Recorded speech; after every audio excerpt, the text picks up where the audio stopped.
Hi, baby. Hello, how are you? I'm doing great, dear. My name is Jay from Pageant Trend. Yes. It's nice to see you again. First. Okay, Win, my first question for you is what made you decide to accept this opportunity? You know, I'm someone who really takes on opportunities, especially when it feels right. And this moment is right for me. Kung na-feel ko na tamang panahon para sa akin gagawin ko.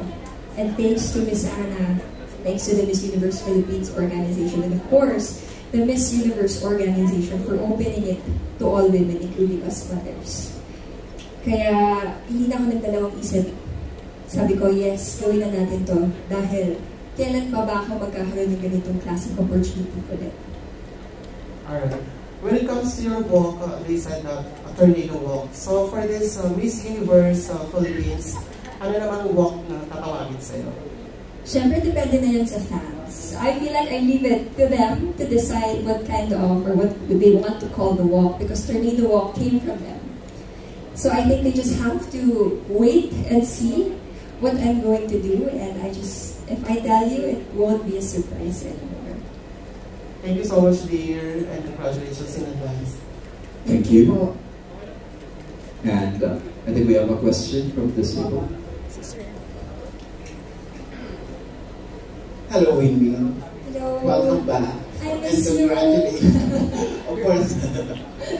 Anyway, my question is, can you tell the difference between Winwin now and Winwin before mga 10 years ago? To be honest, I am still the Winwin that you know who is competitive. I am still the Winwin who loves performing on stage.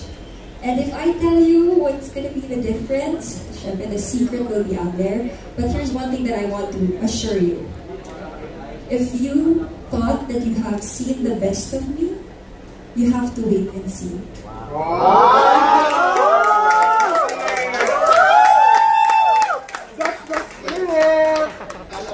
Aside from yourself, who is your biggest influence in accepting the responsibility of representing Muntinlupa in the Philippines? Siyempre, aside from my cousin, Michelle Marquez, who is here, diba? I think one person who really motivated me is of course my daughter. Because every time I see her, I see so much possibilities. I see so much positivity in life that everything can happen. And I want my daughter to see me as she grows up as someone who never gave up on a dream. And that's why, again, when this opportunity came, I grabbed it. And that's why I know that I'm going to do my best every step of the way. And finally, if you could give one important message to all of your candidates in Miss Universe Philippines, what would it be? Because of my experience, for me, this is not a competition. This is a sisterhood. So I'm very, very excited to meet every girl who is part of Miss Universe Philippines, to actually learn from them, because it doesn't mean that I've been in the pageant industry for 10 years. It doesn't mean that I've already won an international crown, that I know everything. I'm excited to learn from them. I'm excited to hear their stories and to actually apply it to myself as well. So good luck to them, and I hope that we have a bond that will last forever as well. Very ready and mag-win. Thank you. Thank you po. Hi, Win. Congratulations being a part ng Emily Philippines Model. Yung tanong ko lang, Win, did you imagine yourself na makakabalik ka pa sa pageant after nung naging mother? When I decided to become a mother po kasi, sabi ko, baka hindi na ako makasali. I've always had that thought, sali pa kaya ako ulit? Ever since 2015. Pero parang hindi siya dumarating. I wasn't 110% lagi. So hindi ko siya natutuloy. So I said, I think I'll do the ultimate dream already of mine to become a mother and have my own family. So akala ko hindi na po. But the following year, I gave birth.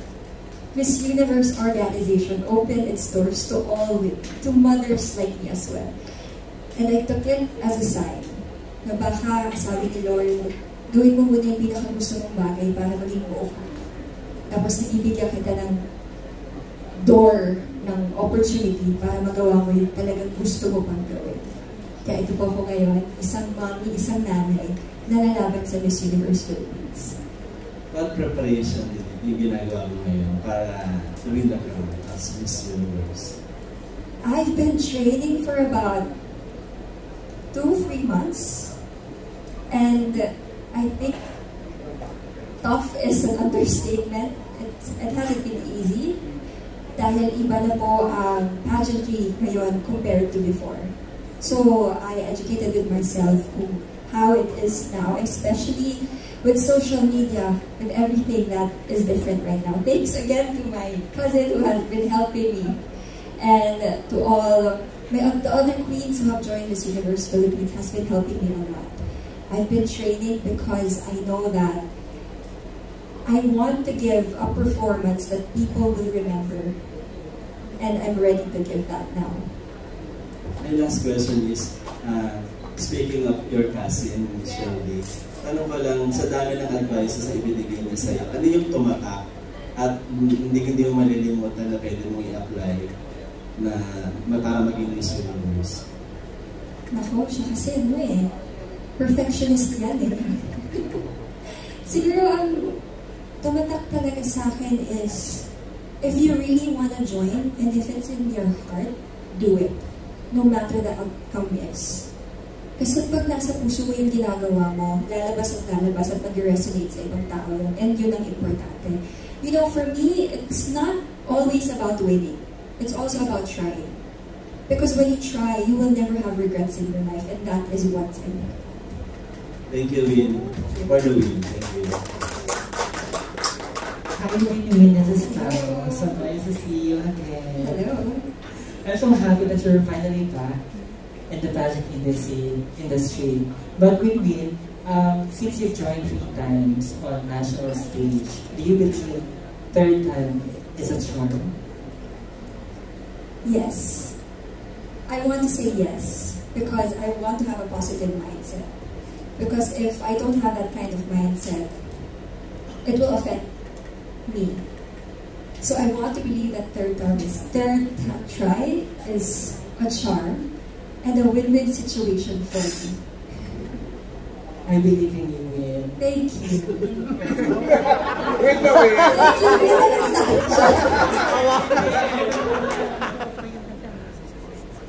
Hi, Wayne. Congratulations. Thank you. How is motherhood contributing to your confidence now? No, I've been very selfless already. The competition is not just about me. The difference before is, syempre, inisip ko yung sarili ko, how I'll do this, how I'll do that. Now, it's not just about me, it's about my daughter, it's about my family. It's about the advocacy that I want people to see. And motherhood is tough, as I said. But Miss Universe Philippines, Miss Universe organization has given us a platform to share our stories, to share my experiences. Kaya, yung motherhood, makikita nyo kung gaano ako katapang ngayon. Makikita nyo kung gaano ako ka-ready. Because if you are beside someone who is whole, I don't think you can actually defeat that. Hi, Wayne. I'm Jade Young from Duet Speech. Just one question, because in the past editions of Miss Universe Philippines, we've seen, surprising results, hindi masyadong na-meet expectations ng fans, but of course, pleasant surprises din yung iba. So nothing ever is really guaranteed, even for frontrunners. Your thoughts? Again, it's not about winning. Okay. It's really not about winning. It's about how you are on stage, how you give your all on stage. We can never please everyone. You can never be promised of everything. But one thing that you can do is if you give your 110% on stage, that for you is already a win. And I think that's what others should think, that again, winning is not everything. Trying is more important. Because if you do not try and you fear failure more, well, you wouldn't learn. Right? So for me, I'm just gonna give it my all on stage and show everybody that I can do it. That's that's the best mindset ko. Okay, thank you. So doon ko lang ng konti. Because this is probably the biggest in terms of the number of delegates. They said baka aabot daw ng 80. Wow. Without name dropping a Wow. specific candidate, are you the type na tumitingin kung sino yung magiging biggest competitor mo? Again, without name dropping. If you want, you can also do it. You know, I've been following a lot of pageant pages, so of course I have an idea who's going to join. But I don't really dwell on who is going to join. I see their faces, I know they're going to join, but I'm not the type to stalk their pages or what they're going to do, because I also have my own strategies and I want to focus on that. I don't need to focus on other girls' strategies.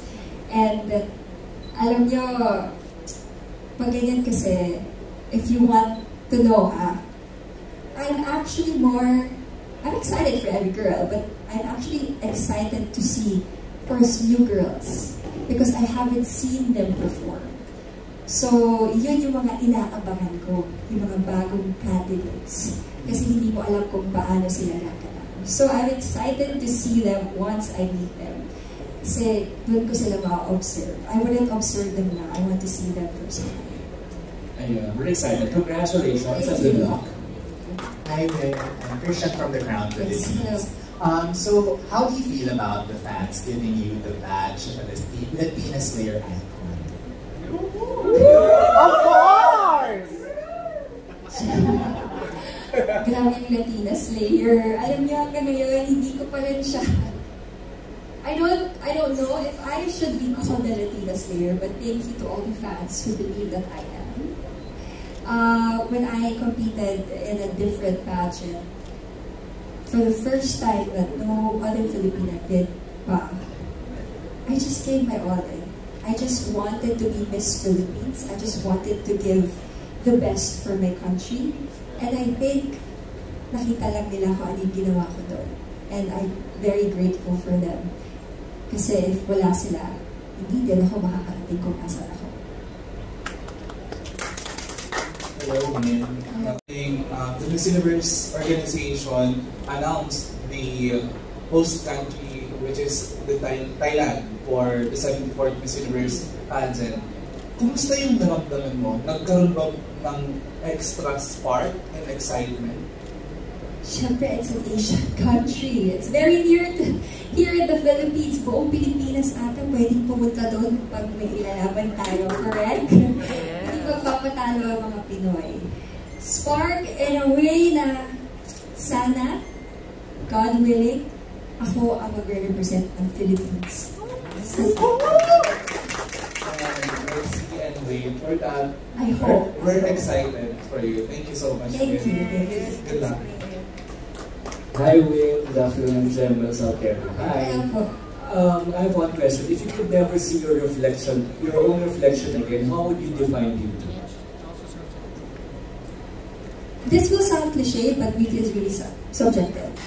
It's really about how you carry yourself, how you present yourself with people, and how you treat people with kindness. And there is no one particular definition for beauty. It's really about how you uplift others, and that's what's important. Thank you. Hi, Wing-Wing. Early bird ako kanina. Oo nga, nagkaroon ng tarif. So, last year, nakita tayo sa isang local pageant and I asked you about if you are interested ka about returning sa pageantry. From the moment ba na you've heard about open na sa mga matters, yung Miss Universe, nagkaroon na makakad ng moment na, ay, sasali ako. I would lie if I say no.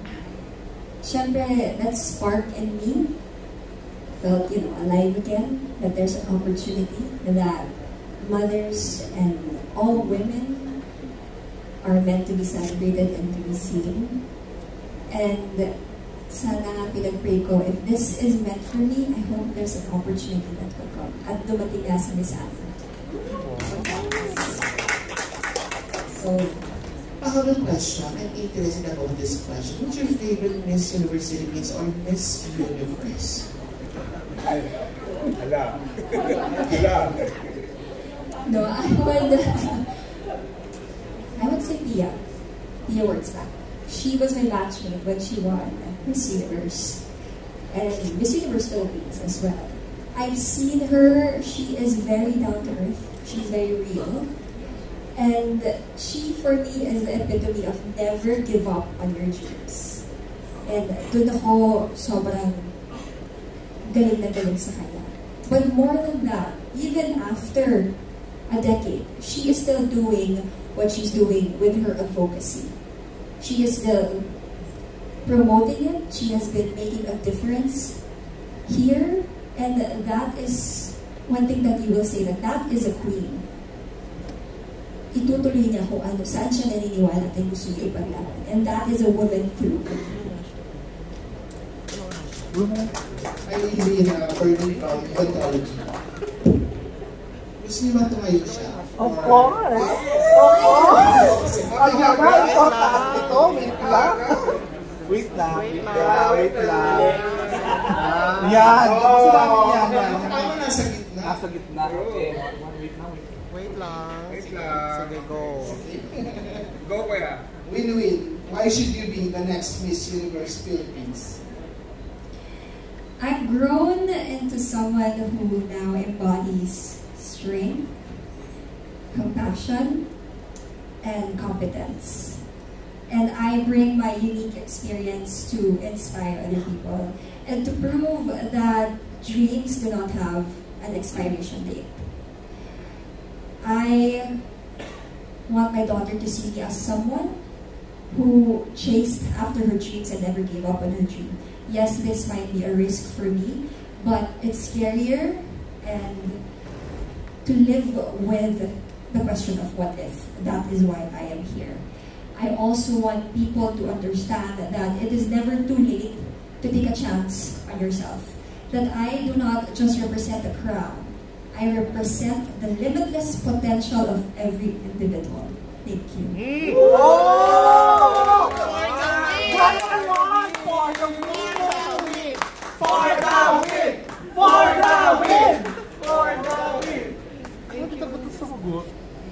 Alright, seems everyone's excited. I think, any more questions? You may raise your hand if you still have more questions. Again, please use our official hashtag, Luxurious, wait for the crown, and wait for the crown on your photos and videos. And also, we are live on Facebook on Miss Anna Macao's account. And I think with that, meron pa po tayong question? Hello, Win. Meron pa pala. I'm Sherman, and my question is, since nanalo ka ng crown in 2017, a lot of fans are sabi, tama na, nanalo na yan. What's your message to them? You know, I do understand where they're coming from. I feel like they think that I have to prove myself once again. But it is not about proving myself. It is about chasing a dream of mine I had back in 2015. And I hope they do understand that even after a decade, I've brought my discipline here now that I am back. And I want them to see that this is a level playing field, a fair fight for everyone. And sana makita nila kung bakit ako sasali ulit. Thank you. Of course! Lagi may comment. I'm sorry, I just want to show you guys my daughter. Luna! Luna! Thank you. Oh my God!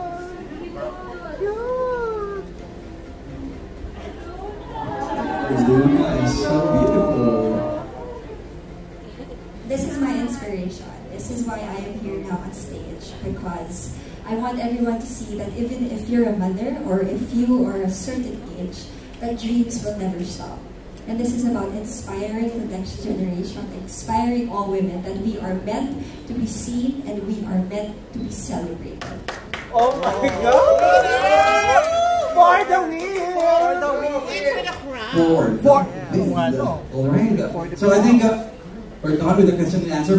By the way, we will give you more time for one-on-one interview with Ms. Win-Win Marquez. And at this point, we would like to request a photo with Ms. Win-Win. Finally here, Win-Win is not a hard woman to support.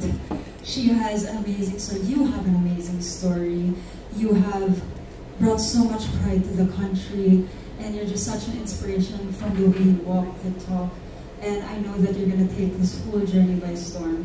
When you first met about this topic, I really know that there was so much going on in your mind. But again, there's the beauty of uncertainty. There's the beauty in not knowing where the future will take you, and as long as you really, and I know that you have the best intentions, not just for your family or your friends, but really to bring pride to the country. I was saying this all morning that Winwin is the epitome of the modern day Filipina and the modern day Filipina mother as well. And I know that you're just going to shine the brightest. May destiny be in your favor, and I know whatever happens, happens for a reason. Again, I'm just so happy that you're here. I'm so happy that you're giving it your all, and I know that it's going to take you really, really far. The universe deserves to hear Winwin's story. They deserve to see how much potential she has, and I'm just so, so excited for this journey. Kaya, congratulations in advance. I'm so glad that you're here, and I know you're going to make your mark. Round of applause for Miss Michelle Marquez. Closer pa. And again, please use our official hashtag. Hashtag luxurious win for the crown and the hashtag win for the crown. And after, we will now officially start the one-on-one interview with our friends from the media, but of course, and let's hear it once again from Miss Universe Philippines Muntinlupa, Local Director Miss Anna Magcawas.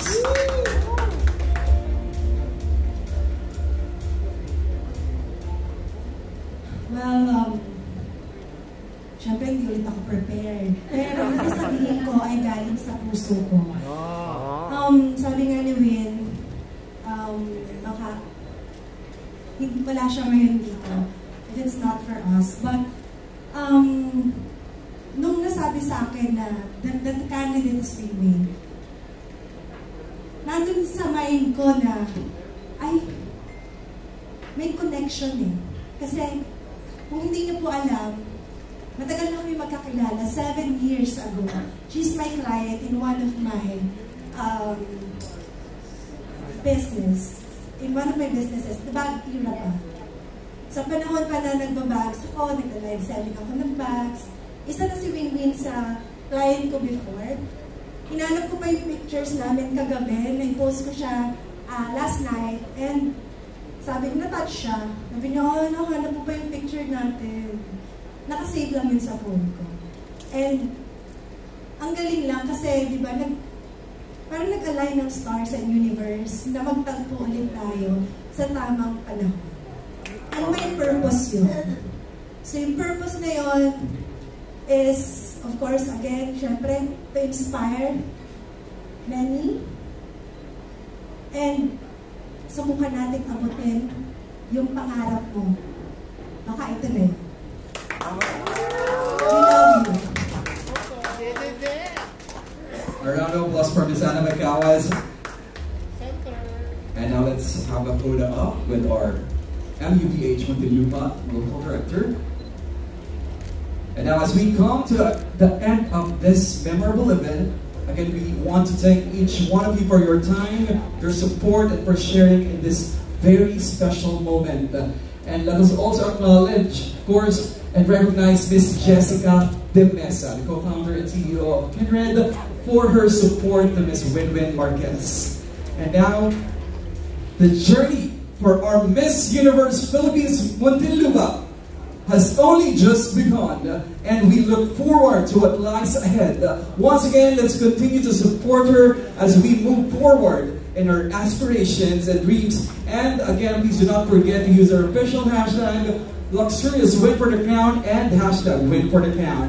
So now we will be opening the floor for our friends from the media for a one-on-one interview. And also, I think